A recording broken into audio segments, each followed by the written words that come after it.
Hello everyone, and welcome to Season 6, Episode 1 of Pro Wrestling's Top 50. I'm your host, Travis McNeil, and today we start a brand new countdown as we count down the top 50 matches of 2021 with match number 50 on our list, which is the You're Gonna Get Your Effin' Head Kicked Off death match between Dyln McKay, Marcus Mathers, and Austin Luke from the H20 Heir to Thy Throne event held on February the 20th of 2021. If you watched my introduction video for this season, I mentioned that you're going to see some kind of under the radar hidden gem matches show up on this list that I can pretty confidently state you are not going to see on most of the best of the year lists that are circulating out there on the internet. And I'm kicking it off hot and heavy with one of those matches at number 50. And this match is a perfect example of how sometimes you can get greatness in spots that you wouldn't look. H20 is a deathmatch-based promotion ran by Matt Tremont. He does a school, with this promotion as well. All three of these guys are three of his young, talented, up-and-coming students. I'm going to be 100% honest. H20, I've seen a number of their shows. I've seen a whole slew of their matches. And they often, outside of a few exceptions, they generally don't do a ton for me, their shows. And this was a show and a match that when it happened, I didn't even bother to watch it. And sometimes those are the mistakes we make. And this is the beauty of social media. And I hate, social media for certain things a lot of the time. But something like this is great because, we have these events that live stream on, platforms like IWTV that this one ran on, where you can get those instant real-time reactions. And this was a match that when it happened, those that watched it gave it quite a bit of hype. I still really wasn't mindful of that, but it was a friend of mine named Kevin who reached out and had mentioned that this match was great. It led to me watching it. I was blown away. These three go above and beyond the Call of Duty and put on something very, very special. I mentioned that when I whittled these matches down to 50, I had 104 that I ended up watching. This made the cut. There's a lot of matches right on that 50 bubble, as there always is. But this is one I definitely wanted to shine a spotlight on because it is so much fun. It is a death match, but it is completely thumbtack based. So the gimmick here is that all three of these guys are wearing kick pads that are covered in double-sided tape that have thumbtacks taped to them. So there's been death matches like these before on the independents, but I felt like it had been quite some time since I had seen one. Kind of an exciting stipulation. Thumbtacks, they're not always the best deathmatch weapon because you can kind of get one spot out of them. How much can you really do with thumbtacks? But these guys, they're so innovative with it. These are three guys that, you don't think of when you think of death matches. Like I said, they're up and coming, kind of young, more high-flying talents that do a lot of moves and stuff like that. Some of these guys, I don't know what all of their ages are, but at the very least, Marcus Mathers is a teenager. I saw on social media that he posted like prom pictures, 6 months ago or whatever. So, very young guys. And the gimmick for this tournament that they did, this Heir to Thy Throne tournament, was actually really cool. Where H20, they do, basically their own version of Tournament of Death or King of the Death matches. They call it Hardcore Kingdom. And this tournament was basically a qualifying tournament for somebody that's, maybe on the more inexperienced side of death matches to earn a spot into that tournament with the death match of veterans of the Northeast scene. But all of the competitors in this tournament were mentored by those experienced deathmatch guys. So it was really cool, almost kind of like an Ultimate Fighter, sort of vibe to it. So Dyln McKay was mentored by Drew Blood. Austin Luke was mentored by Brandon Kirk. And Marcus Mathers was mentored by G-Raver and came out like wearing G-Raver's like mask and like trench coat thing, which was kind of a cool look for him. And something that immediately, I took note of is all three of these guys were shirtless for this match.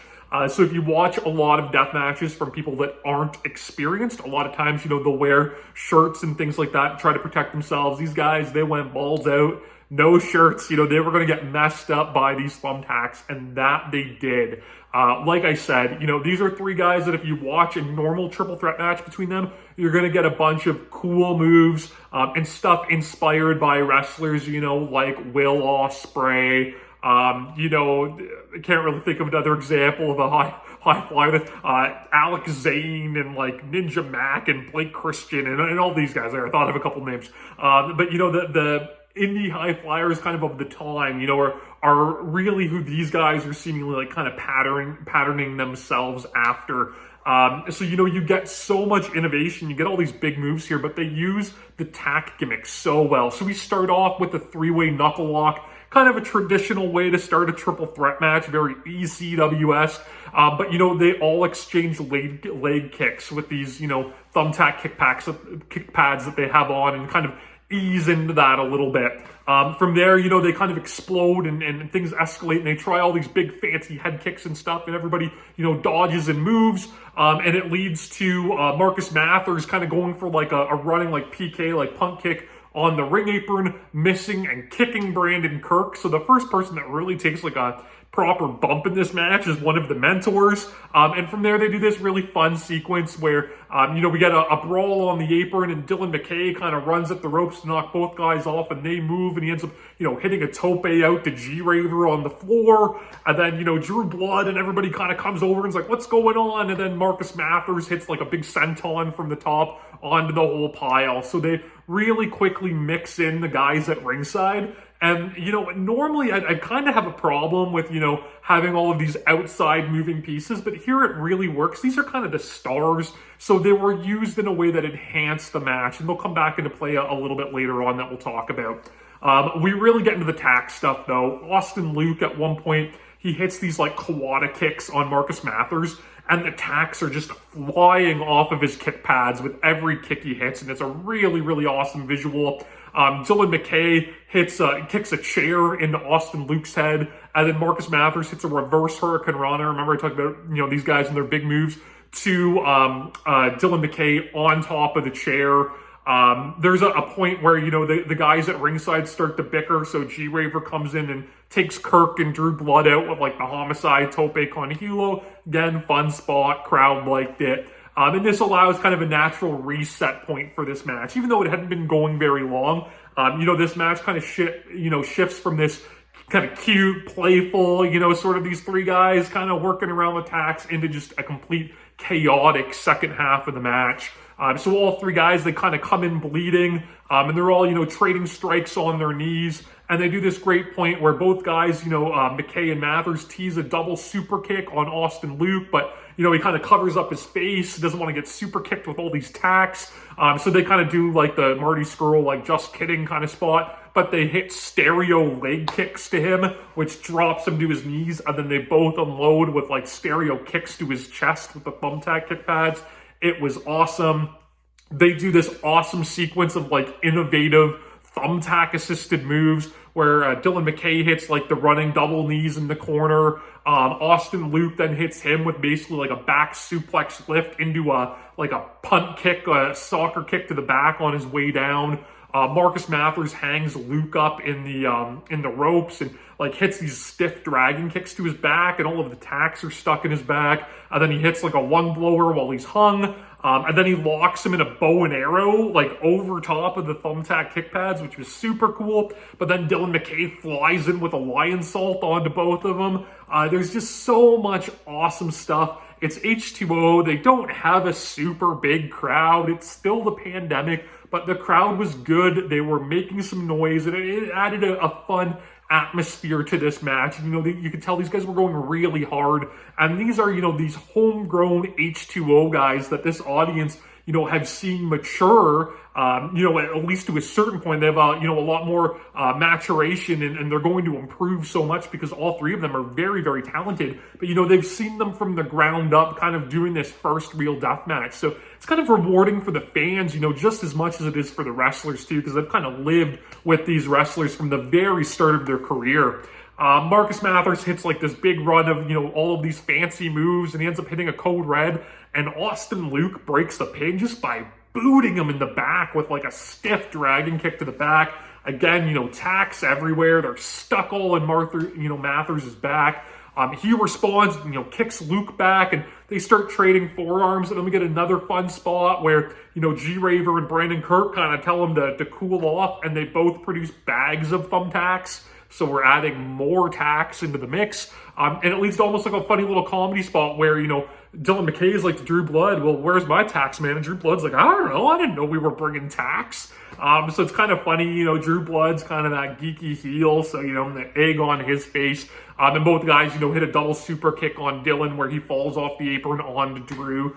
So that was all really cute and really fun. The Luke and Mathers, they tease using these thumbtacks on the mat a little bit. They both go for power bombs that are countered. McKay comes back in. They both try to give him Death Valley drivers, but he's so agile. He lands on his feet, and it leads to, the payoff for the power bombs where Luke and Mathers hit McKay with a double power bomb into the tacks. Luke hits Mathers with a German suplex into the tacks because it's, 16, 17, 18-year-old kids indie wrestling. He fires up and comes right back with like a Matt Sydal, here it is driver into the tacks, but McKay breaks that. And then our actual finish here is super duper cool.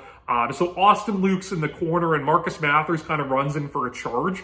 And Luke gets the boots up, and when Mathers bumps off taking the boots, he rolls backward as one would normally do taking that bump, but he rolls backwards through the tacks. So, selling the tacks, and I love it, and that kind of reminds me of, Necro Butcher kind of running through the tacks when Homicide throws him out in the Ring of Honor CZW Cage Death Match, if you remember that. So just a very cool way that, these tacks that are out there, are kind of used in a fun, unexpected way. You're not expecting that bump. But right, after that happens, Dyln McKay comes flying off the top and hits like a shooting star double knees. Again, with those thumbtack kick pads. Mike Bailey, I think he calls this like the green tea plunge or the ultimate weapon or something like that. So, he hits that and it's this big, big move. But before he can capitalize, Mathers flies in and hits a double stomp to his head, face first into the tacks, and then hits like an inverted flipping Canadian Destroyer DDT, so like a flipping reverse DDT onto his head, into the tacks, a crazy gnarly move, and of course, that's enough for the 3, I would hope at least, and that's enough to get Marcus Mathers the win here. He would end up going to the finals of this tournament on that night. It would be won by Declan Grant, who would end up going on to win Hardcore Kingdom as well a couple of months later. This match, death matches aren't for everybody, but this is a relatively tame one. There's not a lot of blood. There's no glass. There's nothing like that. Just some guys, kicking each other with thumbtacks and rolling around in thumbtacks. But it's so much fun. It's a perfect example, like I said, of, the great matches that can sometimes just be completely off our radar, which is, a reason why I do this show, right? I want people that are lapsed fans or, maybe just getting into the indies or, just they don't have that knowledge base or they want to go back and revisit stuff or whatever. I want to try to shine a spotlight as best as I can on matches that maybe don't get the talk they deserve. And trust me, it's the best matches of the year. We're going to talk about all of the great, matches you expect me to talk about, throughout this season. But you are going to get some ones like this. I hope you check this match out. It's available on IWTV. Let me know what you think of it, if it's for you, if it's not for you. These are 3 guys I think over the course of the next 5 years we're going to see a lot of on the independents, especially, in those Northeast promotions like GCW and what have you. You can subscribe to my channel here, of course, on YouTube so that you don't miss a video. You can follow me on Instagram and Twitter at Wrestling50, and please join me again tomorrow as we continue to count down Pro Wrestling's Top 50.